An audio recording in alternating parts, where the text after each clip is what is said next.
નમસ્કાર દર્શક મિત્રો, એચડી ન્યૂઝમાં આપનું હાર્દિક સ્વાગત છે। હું છું આપની સાથે આરડી વાઘેલા। જોઈએ આજના મુખ્ય સમાચાર। અંકલેશ્વરમાં કોંગ્રેસ દ્વારા મોંઘવારી, બેરોજગારી સહિતના પ્રશ્ને વિરોધ પ્રદર્શનનું આયોજન કરવામાં આવ્યું। અંકલેશ્વરમાં કોંગ્રેસ દ્વારા મોંઘવારી, બેરોજગારી સહિતના પ્રશ્ને વિરોધ પ્રદર્શનનું આયોજન કરવામાં આવ્યું હતું, જેમાં ભાજપ સરકાર પર આકરા પ્રહારો કરાયા હતા। કોંગ્રેસ દ્વારા અંકલેશ્વર 3 રસ્તા સર્કલ ખાતે વધતી મોંઘવારી, બેરોજગારી અને જીવન જરૂરી ચીજવસ્તુઓના સતત વધી રહેલા ભાવો સામે કોંગ્રેસ દ્વારા વિરોધ પ્રદર્શન યોજાયું હતું।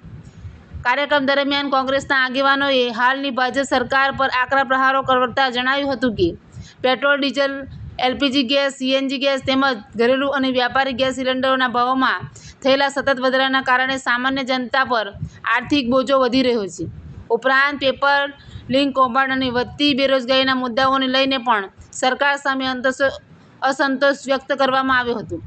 આ વિરોધ કાર્યક્રમ ભરૂચ જિલ્લા કોંગ્રેસ પ્રમુખ રાજેન્દ્રસિંહ રાણાની અધ્યક્ષતામાં યોજાયો હતો, જેમાં અંકલેશ્વર શહેર કોંગ્રેસ પ્રમુખ ભૂપેન્દ્ર જાની, તાલુકા કોંગ્રેસ પ્રમુખ ગિરીશ પટેલ, યુવા અગ્રણી વસીમ ફળવાલા, વિનય પટેલ, બખ્તિયાર પટેલ, સંમદન પટેલ, નગીન વસાવા, શરીફ કાનુકા સહિતના આગેવાનો અને કાર્યકરો મોટી સંખ્યામાં ઉપસ્થિત રહ્યા હતા।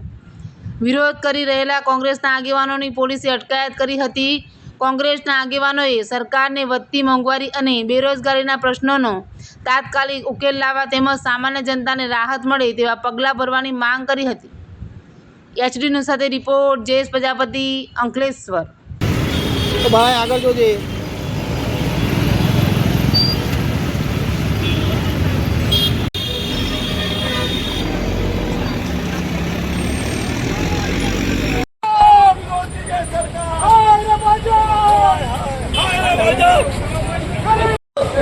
गरीब विरोधी ये सरकार नहीं चलेगी, गरीब विरोधी ये सरकार नहीं चलेगी।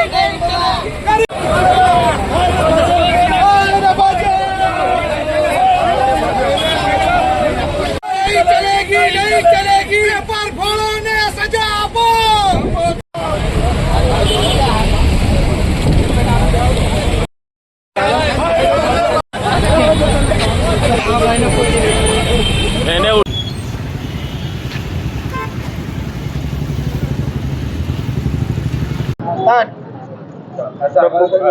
જ્યારથી હિન્દુસ્તાનમાં ભારતીય જનતા પાર્ટીની સરકાર આવી છે ત્યારથી 300 ગણો આજે ભાવ વધારો કરવામાં આવેલો છે। મોંઘવારી માજા મૂકી છે।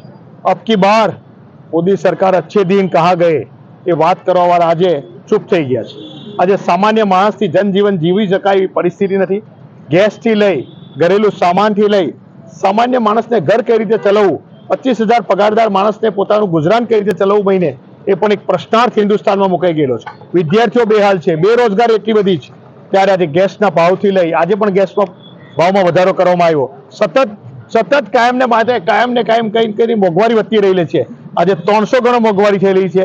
ખેડૂતો બેહાલ છે, ખાતર મળતું નથી, બિયારણમાં ભેળસેળ છે, ત્યારે આ ભ્રષ્ટાચારી સરકારની સામે આ આંદોલન કરી રહ્યા છે। આજે 300 ગણો ભાવ વધારો થયો છે, એની સામે ખેડૂતોનો એક શેરડી હોય, કપાસ હોય, તુવેર હોય કે કેળ હોય, તમામ પાકનો ભાવ અંદર ગયેલો છે। 10,000 હોય તો એનો 7,000 પર લાવી દીધો છે, 7,000 હોય એનો 3500 પર લાવી દીધો છે। તો કઈ રીતે ખેડૂતો પર જીવી શકે? ખેડૂતો પર આજે દમન ગુજારવામાં આવી રહેલું છે। ખેડૂતોની ખેતમાં હાઈ ટેન્શન લાઈન જતી હોય, ગેસ પાઇપલાઇન જતી હોય, એના વળતર માટે પણ ફાફા થઈ રહેલા છે।